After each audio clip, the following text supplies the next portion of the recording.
안녕하십니까. 암호화폐 정보를 전달해 드리는 닥터 비트맨입니다. 네, 주말의 마지막 일요일에 아침이 밝아왔습니다. 어떻게 편안한 밤 잘 보내셨나요? 이제 얼마 전 2018년의 하락장을 정확히 예측해 투자자들에게 신뢰를 받고 있는 이 피터 브렌트가 비트코인이 자신의 단일 자산으로 가장 큰 투자다라는 고백을 하였습니다. 이제 엑스닷컴을 통해서 많은 MZ 세대가 비트코인이 기존 통화 시스템을 전복할 것으로 생각한다면서 내 생각으로 이런 생각은 이루지 못할 꿈이 될 것이다 라는 의미심장한 이야기를 하게 되는데, 그러면서 자신의 의견이 인기가 없을 것이다 라는 이야기도 하게 되었습니다. 이 피터 브렌트는 앞서 말씀드렸듯이 2018년 비트코인의 약세장과 2021년 고점 이후 약세장을 경고한 바 있습니다. 올 들어서는 지속적으로 비트코인이 상승할 것으로 전망하였는데, 이 별도의 트윗을 통해서 금의 가격에 대한 분석 또한 공유하였습니다. 이 금이 하락한 뒤에 이제 3,600달러까지 상승할 가능성을 전망하게 된 것인데요. 현 단계에서 금이 1,700달러로 하락을 한다면 역헤드앤숄더 패턴을 형성해 저항선을 뚫은 뒤 3,600달러까지 오를 것으로 내다보게 된 것이죠. 이 본래 피터 시프는 비트코인보다 금과 원자재 관련하여 차트 분석을 하던 인물입니다. 이에 금의 가격이 오른다라는 것은 현재 나스닥 유명 기술주들과 역대급의 디커플링이 된 현재 이 상승의 기운이 마켓을 뒤덮고 있다라고 봐도 무방하지 않을까 싶은데요. 참 놀라운 것이 시간이 지날수록 크립토 마켓은 그 어떠한 자산과도 같이 움직이지 않고 비트코인 자체만의 길을 가려고 하는 모습을 보여주고 있는 것이 참 놀랍습니다. 그만큼 정체성을 찾아가고 있다라는 것이겠죠. 또한 현재 비트코인의 반감기가 불과 몇 달 앞으로 다가온 가운데 마이크로 스트래티지의 공동 창업자이자 비트코인 강세론자 이 마이클 세일러는 2024년 말까지 비트코인 수요가 최대 10배까지 증가할 수 있다라고 전망하게 됩니다. 이 마이클 세일러는 10일에 열린 2023 호주 암호화폐 컨벤션 연설에서 2020년 이후 비트코인은 비규제 자산에서 제도화된 메이저 어플리케이션으로 성장을 했다. 내년 말까지 비트코인은 젊은 층의 주요 자산이 될 것이며 수요도 지금의 10배로 늘어날 것이라고 예상을 하였습니다. 이어서 2028년까지는 거대 IT 기업, 은행들이 비트코인을 서비스에 통합시킬 것이라고 덧붙이게 되었는데, 한편 셀러는 최근 CNBC와의 인터뷰에서 비트코인을 너무 많이 가질 수는 없다라고 언급을 했다고 합니다. 그는 이제 향후 수요 급증과 함께 공급이 크게 감소할 것으로 전망한다. 내년 반감기 이후에 비트코인 채굴 보상이 절반으로 줄어들 것이다. 동시에 현물 ETF는 매수 압력을 높이는 역할을 하게 될 것이다 라는 견해를 펼치게 된 것이죠. 현재 비트코인 고래 기업이라고도 불리우는 마이크로 스트래티지는 현재 약 15만 8,400 BTC를 보유하고 있는 것으로 밝혀졌습니다. 이제 현재 기준으로 약 12억 달러, 하나로는 1조 5천억 원이라는 감도 안 오는 이 투자 수익을 올린 것으로 밝혀지게 되는데요. 이러한 가운데 현재 비트코인의 강세장이 올 것이란 11가지 호재를 나열한 인물이 있습니다. 바로 암호화폐 데이터 분석 업체 난센의 CEO 알렉스 스바네빅이라는 인물인데요. 이제 호재가 너무 많아서 다 열거를 못하겠다라는 유쾌한 내용으로서 포문을 열게 됩니다. 이를 정리한 기사가 있어서 한번 같이 보겠습니다. 네, 한번 헤드라인을 보도록 하겠습니다. 헤드라인을 보게 되면 이 셀 수도 없는 호재 중 10가지 플러스 1 암호화폐 불 왔다, 불장 왔다, 이렇게 헤드라인 멋지게 장식이 되어 있습니다. 이 암호화폐 데이터 분석 업체 난센의 CEO 알렉스 스바네빅이 11일 X에 올린 글이라고 합니다. 10개의 호재를 요약 나열했다고 하는데, 일단 첫 번째로는 해묵은 악재가 다 지나갔다, 강제 매물도 갔고 이제 사기꾼들은 감옥에 있다, 괜히 이제 샘 뱅크먼 프리드먼이 생각이 나는데요. 두 번째로는 ETF가 수개월 내 온다. 이번에는 진짜 기관 투자자들을 환영한다라고 적혀 있습니다. 여러분들도 아시겠지만 이제 현물 ETF가 빠르면 내년 1월, 조금 늦어도 3월 안에는 승인이 날 것이라는 승인 확률 자체가 현재 99%를 넘은 상태입니다. 거의 99.9999%인 정도인데, SEC가 갑자기 정신이 나가서 이제 3월 정도에 현물 ETF를 반려시킨다면 SEC의 존립 자체가 정말 쉽지 않을 수 있다라는 것을 우리는 충분히 인지하고 있어야 됩니다. 이제 세 세 번째로는 핀테크 업체들이 뛰어들었다. 페이팔이 스테이블 코인을 발행한 것이 광산의 카나리아이다. 이제 전조 증상이라는 뜻인데 이 다른 핀테크 기업들도 비슷한 움직임이다. 일부 은행들은 2024년에 스테이블 코인을 내놓을 것이다. 이렇게 언급을 하고 있습니다. 네, 네 번째로는 대중이 베팅에 참여할 수 있는 새로운 상품들이 등장하고 있고 다섯 번째로는 NFT 거래량은 한 달 전에 바닥을 찍었다. 그 이후로 증가 추세이다. 이제 여섯 번째는 지난 2년간 개발 중이었던 웹 3.0 게임들이 출시되기 시작했다. 몇 개 플레이 해봤는데 정말 멋진 게임 하나면 충분하다. 우리는 그런 대박 게임을 갖게 될 것이다. 일곱 번째는 일반인 유저들이 쉽게 참여할 정도로 기술이 발전했다. 가스비가 낮아졌고 계정 출상화로 멍청하게 당할 일도 없다. 이분이 언급하기 전에 이제 가스비가 이제 폭등하기 직전인가 보네요. 네, 지금 가스비는 폭등했다가 다시 또 이제 낮아진 것이 사실입니다. 이제 디파이는 이제 여덟 번째는 디파이는 스테이킹 토큰 유동화와 실물 자산 토큰화의 힘으로 움직인다. 폰지 사기에 의존해서 일들을 주지 않아도 되고 이제 아홉 번째로는 방금 말씀드린 이 마이크로 스트래티지 언급이 있습니다. 10억 달러의 평가 이익을 냈다. 기업들의 포모란 이런 거다. 이제 열 번째 연준은 아직 피보팅도 하지 않았다. 이제 금리 인하는 시장의 초대형 호재가 된다. 현재 피보팅 즉 연준이 금리 인상에서 이제 동결 기조에서 금리 인하 기조는 언급 자체도 나오지 않았는데 위험 자산으로 평가받고 있는 아직까지는 위험 자산으로 평가받고 있는 비트코인이 이렇게 상승하고 있는 것 자체가 그러다가 이제 현물 ETF 승인되고 비트코인 ETF 승인되고 반감기 2가 이뤄지고 그 다음 금리 인하가 이루어지게 된다면 이 비트코인에 더할 나위 없이 좋다라고 언급을 하고 있습니다.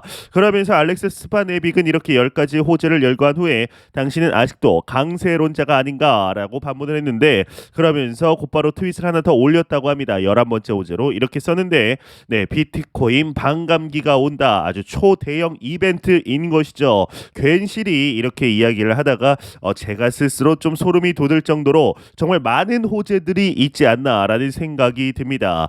현재 정말 너무나 기나긴 시간들을 우리는 보내왔습니다. 현재 투자하시는 대부분의 분들이 2021년 이 투자를 시작을 하셨을 것이다. 이 비트코인 크립토 마켓에 투자를 시작하셨을 것이다 라고 생각이 드는데요. 참 쉽지 않은 시간들을 우리는 보내왔습니다. 이제 상승장의 달콤한 열매가 그리 머지 않은 것 같은데 이제 알렉스 스파네빅의 이러한 소식과 더불어서 개인적으로는 이제 이분이 좀 놓쳤다. 말 그대로 너무 좋은 소식들이 많아서 놓친 것인지 아니면 이제 좀 너무 많은지 아니면 생각을 못했던 건지 모르겠지만 이제 빠뜨리면 안 된다라고 생각하는 소식이 한 가지가 있어서 좀 첨언을 해보려고 합니다. 이제 바로 시카고 상품거래소 이 CME의 미결제 약정이 바이낸스를 제치게 된 것인데요. 이 사진을 보시게 되면 이틀 전에 CME가 바이낸스의 미결제 약정을 제치면서 상당한 화제가 되었었습니다. 그런데 많은 투자자들이 이에 대해서 이게 왜 이제 화제가 되었는지 그리 궁금해하지 않으시는 것 같습니다. 이 소식의 중요성 그래서 한번 좀 알아보려고 하는데 이 비트코인 선물 미결제 약정은 선물 및 옵션 시장에서 중요한 지표입니다. 이 트레이더가 보유한 미결제 계약의 이제 총수를 이야기하는데 쉽게 말해 여러분들이 선물 시장을 통해 롱 포지션 혹은 숏 포지션을 잡고 이익을 실현하지 않은 상태이다. 이 손실을 실현하지 않은 그냥 진행 중인 상태이다라고 보시면 됩니다. 이 CME의 미결제 약정이 바이낸스를 추월하는 것이 왜 중요하냐? 이는 비트코인의 시장 조작 가능성을 의심하고 있는 미국 증권거래위원회 또 나왔습니다. SEC에 대한 CME의 영향력 확대를 의미할 수 있기 때문입니다. 이제 지긋지긋한 SEC가 여기서도 또 나오게 되는데요. 이 SEC는 여러분들도 잘 아시겠지만 이 과거부터 비트코인 관련 금융상품 특히 ETF 규제에 있어서 중심적인 역할을 해왔습니다. 이 비트코인 시장의 깊이와 무결성, 시장 조작 가능성에 대한 규제 당국의 우려는 의사결정 과정에서 중추적인 역할을 하게 됩니다. 이러한 우려로 인해 SEC는 지난 몇 년 동안 여러 현물 비트코인 ETF에 대해서 아직 한 건도 이제 승인을 하지 않고 있습니다. 이 사진에서 보시다시피 수년 전부터 SEC의 현물 ETF 반려 이유는 오로지 투자자 보호 미흡이라는 명목으로 반려시키게 됩니다. 참 말도 안 되는 거죠. 무슨 투자자 보호 미흡으로 현물 ETF는 반려시키면서 현물 선물 ETF는 승인시키는 모순 그래서 투자자 보호 장치를 마련하여서 개선해서 신청하면 또 투자자 보호 미입을 외치면서 반려시키는 앵무새 같은 말만 반복하니까 ETF를 신청한 자산 운용사들은 답답한 정도를 넘어설 수밖에 없을 것입니다. 비트코인 선물 미결제 약정 규모에서 확인된 CME의 새로운 지배력은 이제 잠재적으로 비트코인 ETF에 대한 SEC의 입장에 영향을 미칠 가능성을 높이게 됩니다. 이 SEC는 이제 암호화폐 시장에서 시장 조작을 방지하기 위해 강력한 시장 구조와 이제 안전 장치가 필요하다라고 반복해서 강조해 오게 되는데, 그러나 이제 전통적인 파생 상품 시장에서 폭넓은 경험과 명성을 쌓은 CME가 이 비트코인 선물 거래에 더 많이 참여한다면 암호화폐 시장, 이 크립토 마켓 전체에 더 많은 신뢰를 줄 수 있게 됩니다. 이제 안 그래도 지난 6월 ETF 신청 실패 건수 0건에 달하는 블랙록의 ETF 참전으로 인해 SEC는 더 이상 반려를 시킬 수 없게 됐는데, 그나마 투자자 보호 미흡이라는 일말의 희망조차, 건덕지조차 이미 인정받고 있는 CME에서 장악력이 높아지니 승인 가능성은 거의 확실시되는, 사실상 최종 승인 버튼이 눌린 것이죠. 이 CME 거래소의 경우는 이미 과거부터 엄격한 규제 기준을 이제 모두 준수하면서 파생 상품 거래를 위한 신뢰할 수 있는 시장으로 자리매김을 했다라는 평가를 받기 때문인데요. 이제 여기서 중요한 것은 신뢰할 수 있는 시장으로 자리를 매김했다라는 것이죠. 이 CME가 말이죠. 이 신뢰할 수 있는 곳에서 비트코인의 선물 거래량이 전 세계 통틀어 가장 높다. 그렇다면 그 자산에 대해서도 충분히 신뢰가 가능하겠죠. 신뢰받는 거래소에서 거래를 하고 있는 것이니 그래도 믿을만 하니까 상장시키지 않았겠냐라는 생각, 메커니즘으로 작동을 할 수 있게 됩니다. 그러면서 그 자산에 대해서 충분히 신뢰가 가능해지면서 ETF를 더 이상 믿을 이유가 없어지게 되는 또 다른 호재가 생기는 것입니다. SEC의 반려에 대한 일말의 가능성, 이제 소멸이 되는 것이죠. 이제 2023년이 점점 마무리되어 가는데 앞으로 어떻게 진행이 되게 될지 같이 한번 충분히 기대해 볼 만하지 않나라는 생각이 듭니다. 이 다가올 상승장 같이 한번 파티로 만들어 보시죠. 생각만 해도 가슴이 뛰는 것 같습니다. 네, 공포 탐욕 지수 한번 보도록 하겠습니다. 이제 전날 대비해서는 3포인트 상승했습니다. 하지만 여전히 이제 그리드 탐욕 단계 나타내고 있는데, 이제 곧 있으면은 익스트리미 그리드, 이제 극단적인 탐욕 단계 볼 수 있지 않을까라는 생각이 듭니다. 네, 이제 얼마 전까지 이 가장 급등을 했던 코인 하나가 있었습니다. 바로 가스코인입니다. 한번 코인 마켓캡에서 가스코인 한번 같이 보도록 하겠습니다. 여기에 이제 가스를 치게 되면은, 네, 가스코인이 현재는 소폭이 아니죠, 많이 하락을 하고 있는데요. 네, 지금 이제 하루 차트, 일주일 차트로 보겠습니다. 12.3달러에 이제 머물던 이 가스코인 자체가 갑자기 이제 언제부턴가요? 11월 8일부터 상승세를 보여주면서 이제 11월 10일 엊그제까지 29달러에서 움직이다가 갑자기 하락을 하면서 현재는 오히려 상승하기 전보다 더 밑에 가격으로 이제 내려가고 있습니다. 네, 지금 알트의 이제 순환 매장이라고 말해도 과언이 아닐 정도의 모습을 대표적으로 가스가 보여주게 되었습니다. 이제 그 주인공이 누구인지를 맞추는 것도 어렵고 상승에 올라타는 것은 더더욱 쉬운 일이 아닙니다. 가스가 도대체 무슨 호재가 있냐라는 것은 이런 상황에서 그리 중요한 게 아닙니다. 알트코인 상승 흐름에서 그냥 가스 차례가 된 거죠.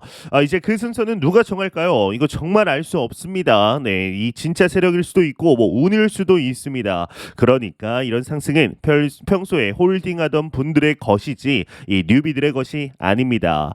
이제 이거 가스의 이제 전체 차트 한번 같이 보겠습니다. 가스의 전체 차트를 한번 보게 되면 이제 광란의 2018년 100달러 근처까지 갔던, 어마어마하죠. 100달러까지 근처까지 갔던 이 가스코인이 이제 겨우 이제 9.5달러까지 올랐습니다.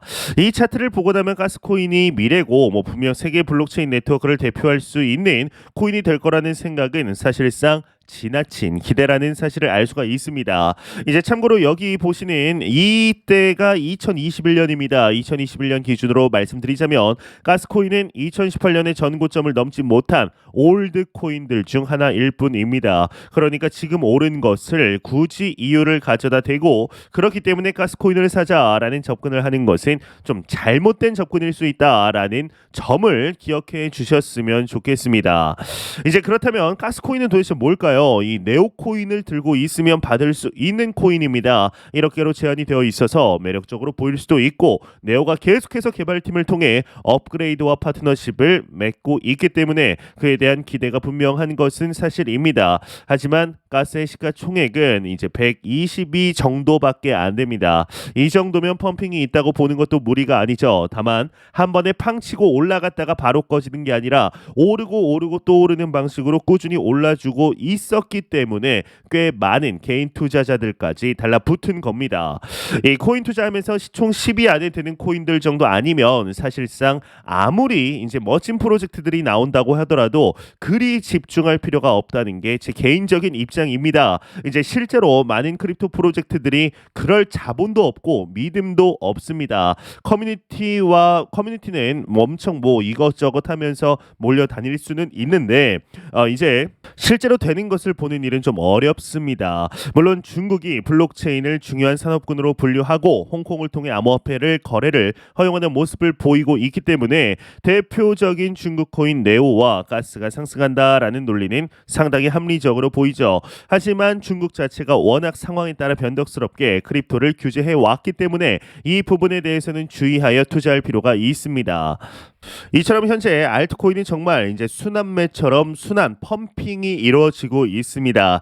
이러한 이제 급등 코인에 올라타서 한탕 해보겠다라는 투자 방식은 그렇게 올바른 방식이라고 저는 개인적으로 생각하지 않습니다. 물론 그러한 방식으로 꾸준히 수익을 내시는 분들도 있겠죠. 정말 대단하신 분들이 있으실 텐데 비율적으로 보았을 때 이러한 단기 트레이더 그리고 장기 트레이더 확률적으로 보았을 때 장기 트레이더들이 비율이 압도적으로 높은 것이 사실입니다. 이게 바로 투자의 본질이기 때문인데요. 제가 매 영상 말씀드리지만 절대로 단기적인 시각으로 이 시장 바라보지 마시고 장기적인 시각으로 또한 오랜 시간 동안 함께 할 수 있는 여유 자금을 통하여 투자를 진행하시길 진심으로 바래 보도록 하겠습니다.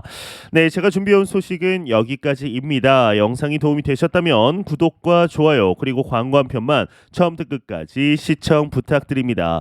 이 채널은 오직 광고 수익으로 운영이 되게 됩니다. 항상 영상 시청해 주시는 시청자분들, 구독자분들 너무나 감사드립니다. 저는 더욱 도움이 되는 영상으로 찾아뵙도록 하겠습니다. 지금까지 닥터 비트맨이었습니다. 감사합니다.